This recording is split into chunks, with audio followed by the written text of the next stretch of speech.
ఆ కేఎస్ భాస్కర్ గారు, తెలంగాణ విషయానికి వస్తే తెలంగాణలో సర్పంచ్ ఎన్నికల నోటిఫికేషన్ రానే వచ్చిన పరిస్థితి, హైకోర్టు కూడా గ్రీన్ సిగ్నల్ ఇచ్చినట్టు కూడా ఇవాళ వార్త వచ్చిన క్రమంలో సర్పంచ్ ఎన్నికలు 12వ తారీఖు కదండి. కరెక్టే సార్, హైకోర్టు కూడా మీరు ఎన్నికలు సజావుగా నిర్వహించుకోవచ్చు అని చెప్పేసి కూడా చెప్పిన పరిస్థితి. ఓవరాల్గా ఎన్నికలు గురించి ఏం చెప్తారు సార్? సర్పంచ్ ఎన్నికలు ఏ పార్టీకి పాజిటివ్గా ఉండే అవకాశం ఉన్నట్టుంది? పార్టీలకు అతీతంగా జరిగే సర్పంచ్ ఎలక్షన్స్లో ఏ పార్టీకి ఎడ్జెంట్ తర్వాత ఎవడు దొరికినాడు నన్ను ఎత్తుకుంటారు మావాడే అని. కొంతమంది బల ప్రదర్శనలు కూడా కూర్చోబెట్టి మా వాళ్ళు ఎంతమంది గెలిచారు, మా వాళ్ళు ఎంతమంది గెలిచారని కూడా పెట్టుకుంటారు. ఇప్పటికైనా మించిపోయింది లేదు బీసీ సామాజిక వర్గం రిజర్వేషన్స్ డిమాండ్ని జస్టిఫై చేసుకోవడానికి. నేనైతే బీసీ సంఘాలకి నేను ఇచ్చే ఒక విన్నపం ఏంటంటే, ఎంత మ్యాక్సిమం బీసీ ప్రతినిధులను సర్పంచులుగా నిలబడతారో అంతమంది నిలబెట్టండి. ఎలాగో రిజర్వ్ కాన్స్టిట్యున్సీస్ తప్పవు, ఇక్కడ ఎస్సీ ఎస్టీ వాళ్ళకి రిజర్వ్ చేసిన సర్పంచ్ నియోజకవర్గాలు వాళ్ళే నిలబడతారు. మిగిలిన వాళ్ళకి ధీటుగా మీరు నిలబడి వాళ్ళని గెలిపించుకోండి ఫస్ట్. ఫర్ ఇన్స్టెంట్ ఇక్కడ 90% అబౌవ్ బీసీ సామాజిక వర్గం నుంచే సర్పంచులు గెలిచారు. 12,780 అంత ఉన్నాయి. అందులో అంతమంది బీసీ సామాజిక వర్గం నుంచి గెలిచారు అన్నది కనుక్కుంటే ప్రతి పార్టీకి ఒక హెచ్చరిక కింద ఉంటుంది. రెండోది, రేపు నెక్స్ట్ జరిగే ఈ కార్పొరేషన్ ఎన్నికలకి ఏదైతే కౌన్సిలర్లకు కానీ జెడ్పీటీసీలు ఎంపీటీసీలకైనా ఆన్ ఫ్రంట్ ఎండింగ్ వారియర్స్ కింద బీసీ సంఘాల నుంచే ఎక్కువగా బీసీకి ప్రాధాన్యత ఇవ్వాల్సిన అనివార్య పరిస్థితి ప్రాంతీయ పార్టీలకు కానీ జాతీయ పార్టీలకు కానీ వస్తుంది. కానీ ఇది మనం ఎలా ఊరుకుంటున్నాం అంటే, వాడు 42% ఇస్తారట, 50% ఇస్తారట, తమిళనాడు తరహా అని ఈ కథలన్నిటికీ మనం అలవాటు పడిపోయాం. దేశం మొత్తం మీద జనగణన జరగట్లే, కులగణన జరగట్లే. ఈ రెండు జరిగితే నాకు ఇఫ్ ఐఎమ్ నాట్ రాంగ్ 65% పైచీలకున్న బీసీ సామాజిక వర్గం ఖచ్చితంగా శాసించే స్థాయిలో ఉంటుంది. శాసించే స్థాయిని ఎప్పుడైనా సరే ఈ రోజున్న ప్రజెంట్ రాజకీయ సినారియోలో వాళ్ళు పొలిటికల్గా వాళ్ళకి పవర్ అనేది వాళ్ళ చేతిలో పెడితేనే కానీ వాళ్ళకి సముచిత స్థానాలు న్యాయం జరగట్లేదు. సో ఆబ్వియస్లీ ఆ గ్రీడ్ని ఫుల్ఫిల్ చేయాలంటే, గ్రీడ్ అని నేను అన్న కానీ దాన్ని బ్యాలెన్స్ చేయాలంటే వాళ్ళకి గ్యారంటీగా ప్రయారిటైజేషన్స్ ఇప్పటికైనా మించిపోలేదు. పార్టీలకు అతీతంగా బీసీ వాళ్ళని ఇండిపెండెంట్గానే నామినేట్ చేయమని పార్టీ ఏదో కొంతమంది సానుభూతి పరుల కింద ప్రకటించొచ్చేమో, కానీ on an aggregate front S B in the war zone. అప్పుడు చూపించండి 90% రిజల్ట్ మీరు అబౌవ్ బీసీలే గెలిచారు సర్పంచులు అందరూ అన్నది కనుక మాలాంటి వాళ్ళకి దొరికితే తర్వాత మాట్లాడే విధానమే వేరవుతుంది.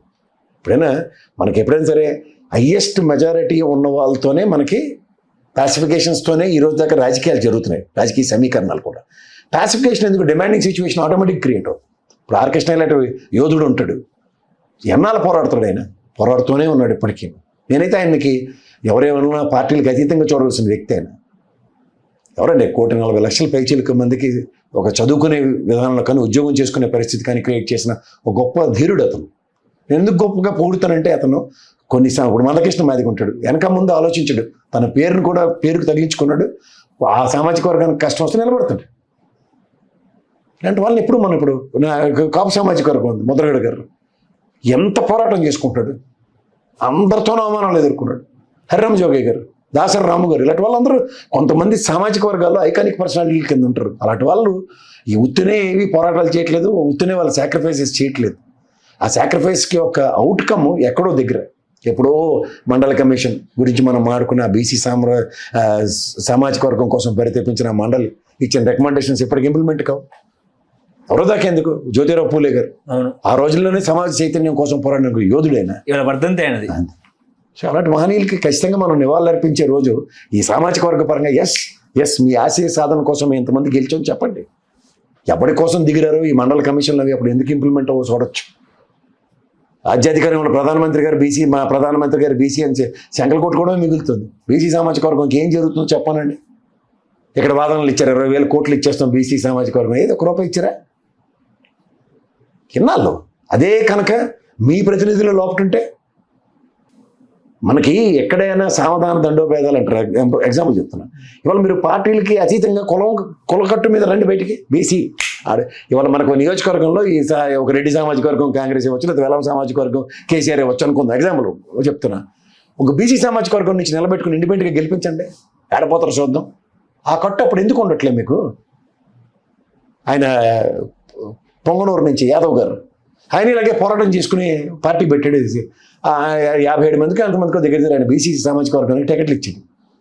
నేను ఒక సామాజిక వర్గ మీటింగ్కి వెళ్ళి నేను గెస్ట్ కింద వెళ్ళాను. నేను వెళ్తే నిలబడిన వాళ్ళు బీసీలు, కానీ పార్టీ వాళ్ళట బీసీ వాళ్ళందరినీ అటుపక్క ఓటేయమని చెప్పి అటుపక్క ఓటేశారట. మరి ఇంకట పార్టీ పెట్టినా ఓ బీసీ సామాజిక వర్గ పరిరక్షణ కోసం నాయకులకి ఛాన్స్ ఇచ్చినా, వెసులుబాటు ఇచ్చినా, నాయకత్వ లక్షణాలు వాళ్ళని నమ్మకుండా వేరే పార్టీలో ఉన్న నాయకులను నమ్ముకుంటూ ఆ సామాజిక వర్గానికి ఈ విధంగా అన్యాయం జరుగుతున్నప్పుడు సంఘాల పరంగా, సామాజిక వర్గ పరంగా పోరాటం చేస్తున్న నిజమైన నెక్కచ్చని నాయకులకి సముచిత స్థానం ఎప్పుడు దొరుకుతుంది?